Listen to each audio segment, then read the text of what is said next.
সাদা ফুলের সুগন্ধ থাকে কেন? এই ভিডিওতে আমি এর কারণ ব্যাখ্যা করব। সাদা ফুলের সাধারণত সুগন্ধ থাকে কারণ তারা পরাগায়নের জন্য গন্ধের উপর বেশি নির্ভর করে। এর কয়েকটি বৈজ্ঞানিক কারণ রয়েছে।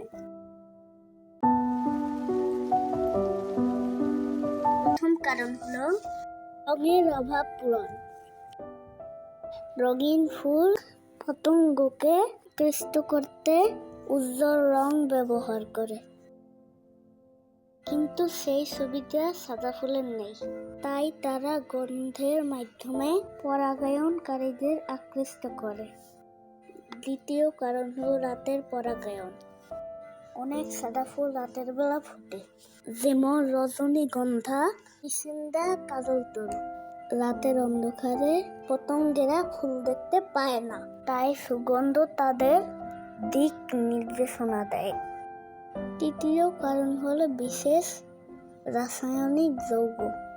সাদা ফুলের সুগন্ধ সাধারণত ভোলাটাইল অর্গানিক, যা বাতাসে দ্রুত ছড়িয়ে পড়ে। এই যৌগগুলো পোকামাকড়ের সংবেদনশীল ঘ্রাণ শক্তিকে উদ্দীপিত করে।